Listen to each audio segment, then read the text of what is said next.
WhatsApp क्यों गई Delhi high court. ये आज का अहम सवाल है, व्हाट्सएप क्यों गई दिल्ली हाई कोर्ट और नए आईटी कानून के किस प्रावधान पर रोक लगाने के लिए व्हाट्सएप को दिल्ली हाई कोर्ट का रुख करना पड़ा और क्या है ये नया आईटी कानून।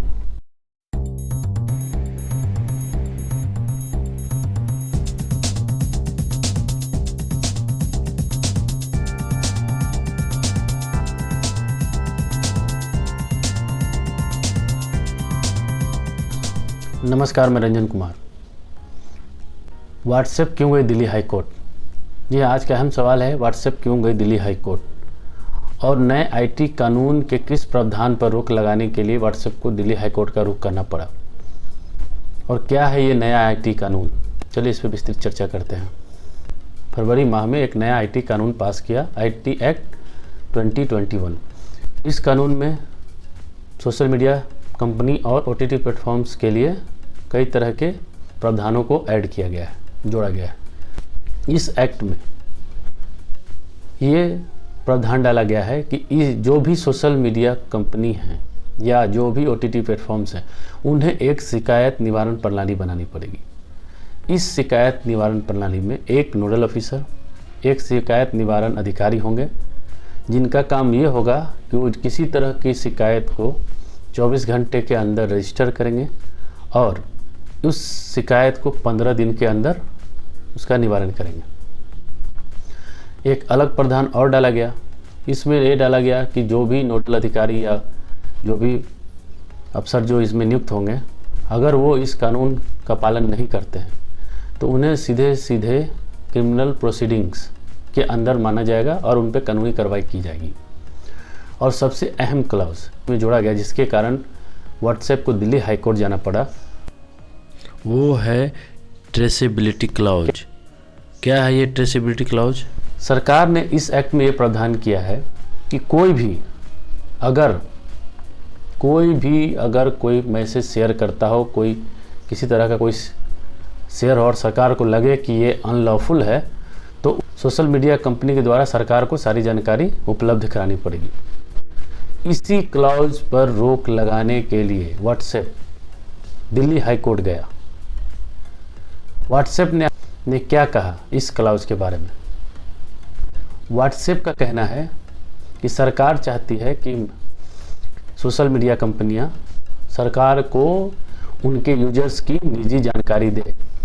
अभी वर्तमान समय में व्हाट्सएप के 400 मिलियन सब्सक्राइबर्स यूजर्स इंडिया में हैं।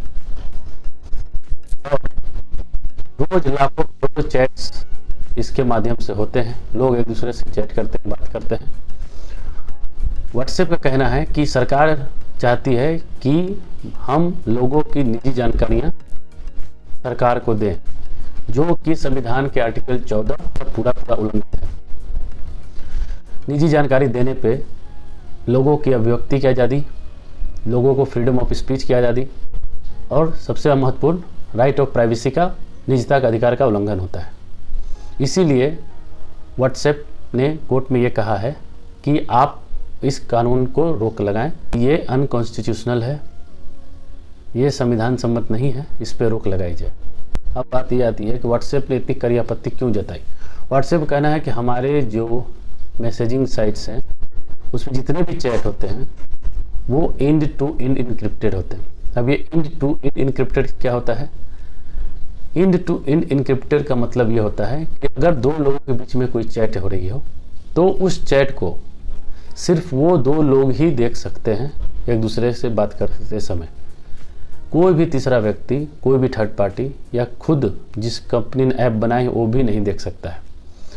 अब कंपनी का ये कहना है कि अगर सरकार के इस प्रावधान को लागू किया जाता है तो हमें एंड टू एंड इनक्रिप्शन को हटाना पड़ेगा, जिससे और हमें लाखों करोड़ों मेगाबाइट डाटा, लाखों करोड़ चैट्स को सेव करके रखना पड़ेगा और उसके लिए हमारे पूरे के पूरे इंजीनियरिंग को चेंज करना पड़ेगा। पूरे के पूरे ऐप के, सिर्फ हिंदुस्तान के लिए पूरे ऐप को बदलना पड़ेगा, जो कि पॉसिबल नहीं है।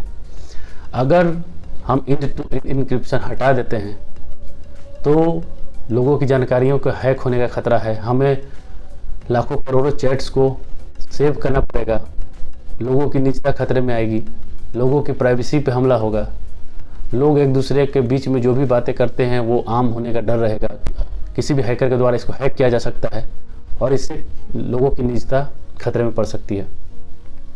अब हम समझते हैं एक आम परिभाषा में, अगर हम किसी से बात कर रहे हैं, हम अपने किसी निजी दोस्त से, निजी मित्र से बात कर रहे हों, रिलेटिव से बात कर रहे हों, अगर कोई हमारी बातों को सुने तो ये किसी भी तरीके से सही नहीं है।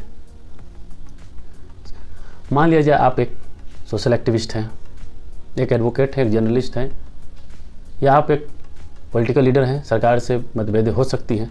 अगर आपके चैट्स को सरकार कंपनी से मांग कर देखने लगे, बहुत सारे मतभेद होती हैं, बहुत सारी तरह की बातें शेयर होती हैं लोग आपसी में, तो अगर सरकार चाहे तो उन पे किसी तरह के कोई भी कानूनी प्रक्रिया के तहत कार्रवाई करेगी। मतभेद होना आम बात होती है। मतभेद होने पे सरकार जिस तरह से आज आवाज़ों को दबाया जा रहा है, उससे और ज़्यादा खतरा बढ़ जाएगा। लोगों के पास अपना कुछ भी निजी नहीं होगा, सब चीज़ हर कुछ पारदर्शी होगा, दिखेगा, लोगों की अपनी निजता पूरी तरह से खतरे में पड़ जाएगी। इन क्लॉज में एक सबसे महत्वपूर्ण ऐड जो किया गया है वर्ड, वो है ओरिजिन ऑफ द शेयरर। यानी कि सरकार ये पूछेगी कंपनी से कि ये जो शेयर हुआ है इसका ओरिजिन कहाँ से आया, किसने इसको शेयर किया।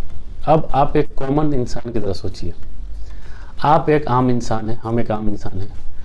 अगर हमने कोई डॉक्यूमेंट, कोई भी फ़ोटो, कोई भी मैसेज कहीं से प्राप्त की, स्क्रीनशॉट लिया, डाउनलोड किया, या किसी और माध्यम से किसी ने हमें भेजा, हमें नहीं मालूम है कि वो क्या है और हमने उसको शेयर किया।